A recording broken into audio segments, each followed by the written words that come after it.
All right, hi everyone, Cal Ewing here, and in this video, I'm going to share with you a little bit of insider information. This is what I do whenever I get a new property lead, a new motivated seller.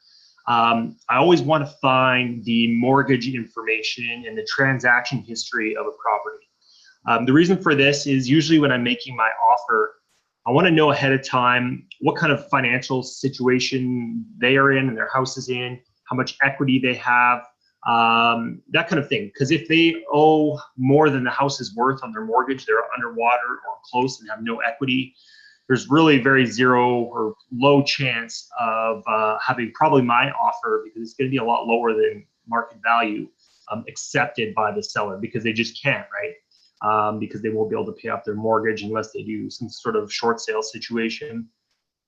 And also, I look to see if they're a candidate for a subject to deal, which is taking over the seller's existing mortgage. So I always want to know or get a good estimation. How much do they owe on their mortgage? How many liens or mortgages are there? How much do they owe on their house? How many liens or mortgages do they have? What's the mortgage balance? What's the original loan amount? When is it paid off? Is it a 30-year, 20-year, 10-year amortized?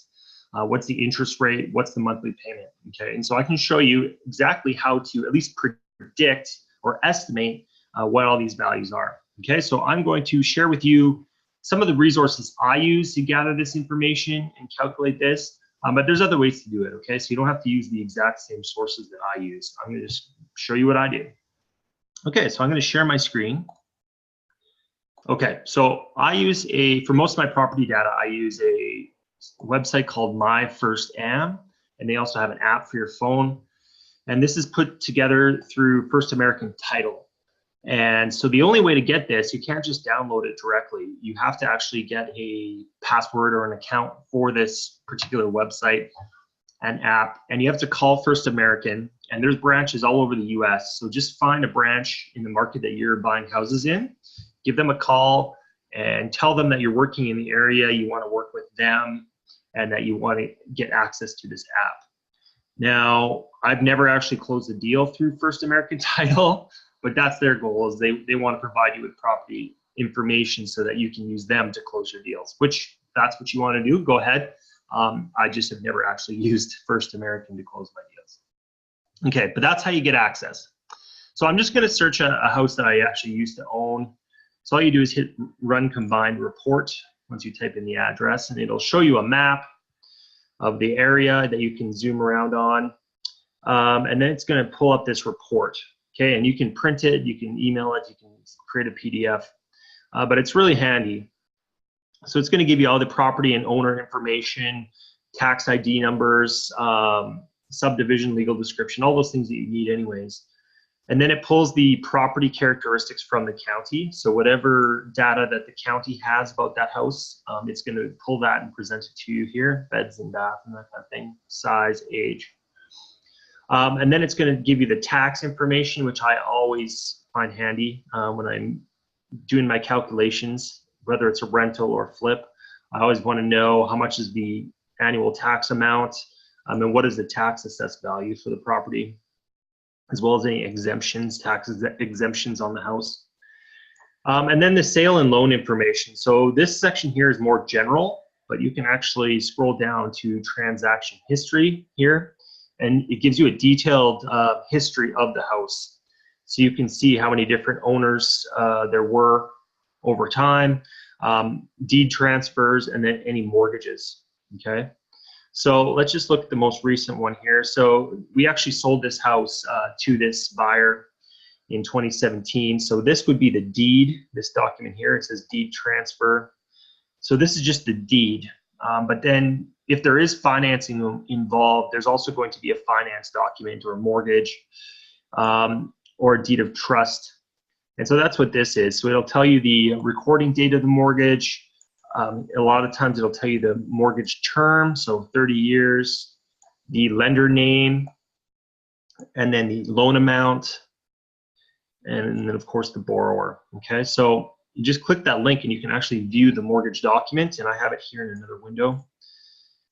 So I am always going to write down the loan amount, and when the mortgage is due, and then I can figure out what the interest rate is and the monthly payments. Okay, so the loan amount here, if I can find it.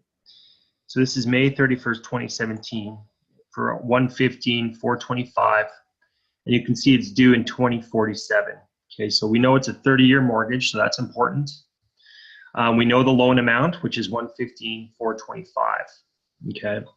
Now, in my experience, at least in Texas, it might be different in other states, but they never provide the interest rate, or very, very rarely do they. And they don't provide the monthly payment. Okay, and that's really what I want to know, besides the amount of equity.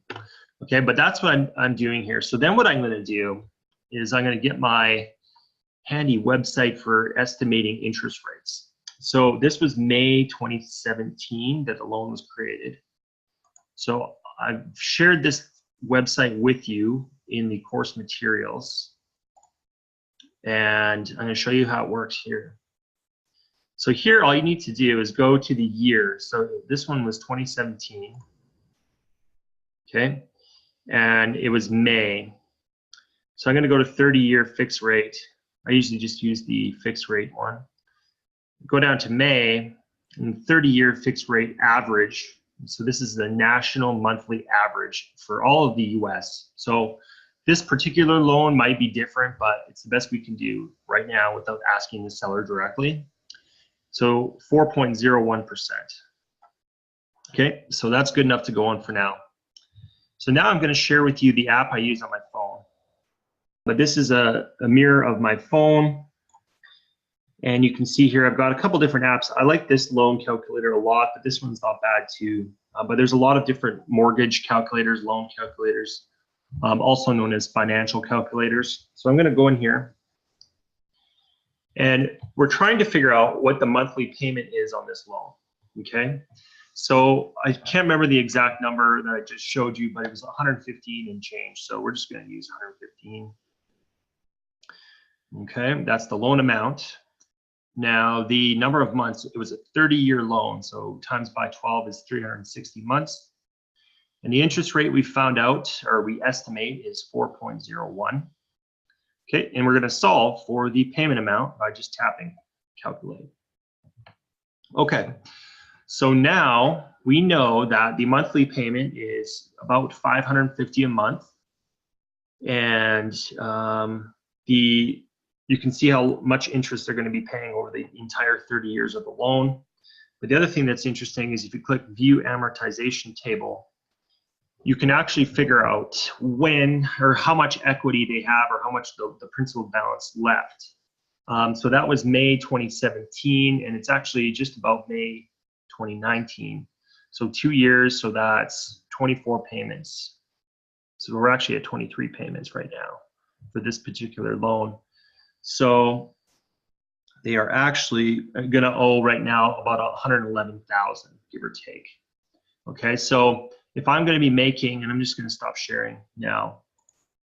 If I'm going to be making an offer on this house, I now know that they owe 111,000 on their mortgage, and that they're only about 2 years in on the mortgage itself. So probably there's not a lot of equity there in 2 years, unless the home values went up substantially in that amount of time. Okay, but I hope you can see that how valuable this is. So before you even talk to your seller lead, maybe someone called and left you a voicemail or something like that, you can go in ahead and know exactly how much equity they have on their property. And you can tell pretty quickly, is this going to be a lead that you can work with, or is it just a situation where they probably just owe too much and you probably won't be able to buy their house. Okay, so if you have any questions about how this works, I'd be happy to go through this again with you.